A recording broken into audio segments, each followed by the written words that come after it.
2024 में आने वाले लोकसभा चुनाव के लिए तैयारियों में बसपा पूरी तरीके से अपनी ताकत झोंकती है और इसके लिए बसपा सुप्रीमो मायावती ने अपने कोऑर्डिनेटरों को खास निर्देश दिए हैं कि अभी से ही उम्मीदवार तलाशने शुरू कर दें। खास तौर पर गैर विवादित और शिक्षित लोगों को ही उम्मीदवार बनाया जाए। इसके अलावा ये भी कहा जा रहा है और ये भी ध्यान दिया जा रहा है कि उम्मीदवार आपराधिक प्रवृत्ति के न हो।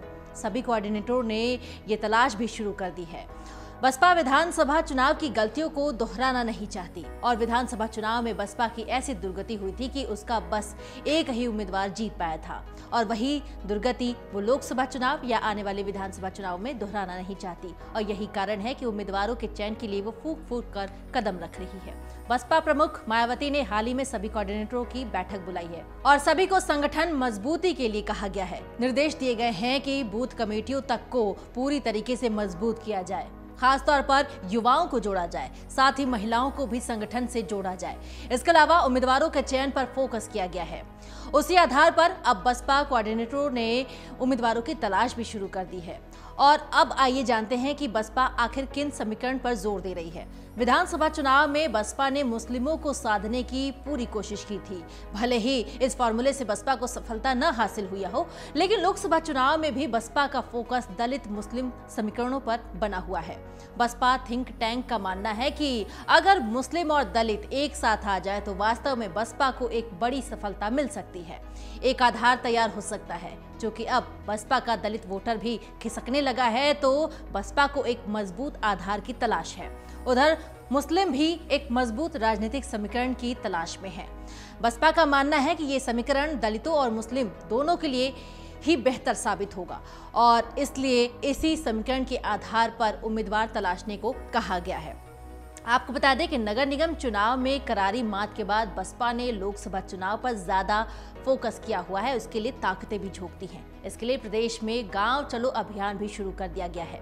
बसपा अपने कोऑर्डिनेटरों को ये कहा है कि वोटरों पर फोकस करें और साथ ही साथ ज्यादा से ज्यादा मुस्लिमों को जोड़ने की तैयारी है।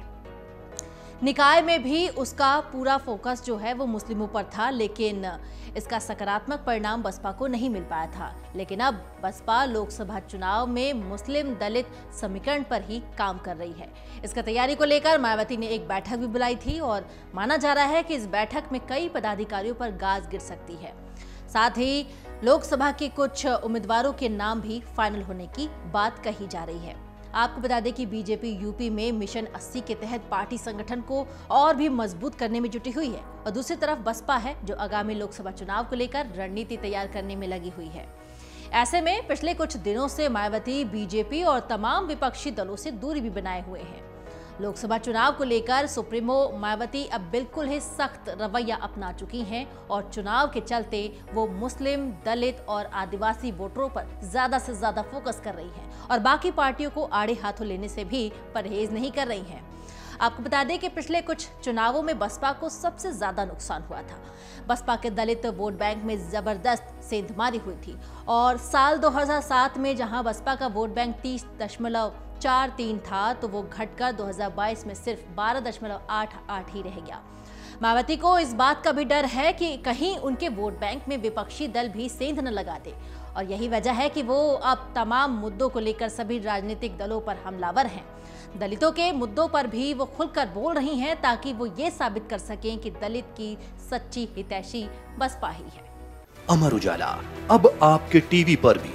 अपने स्मार्ट टीवी पर YouTube पर सर्च करें अमर उजाला, चैनल सब्सक्राइब करें और देखें ताज़ा खबरें, वो भी HD क्वालिटी में। और हाँ, बेल आइकन दबाना ना भूलें ताकि हर खबर हो आपके घर।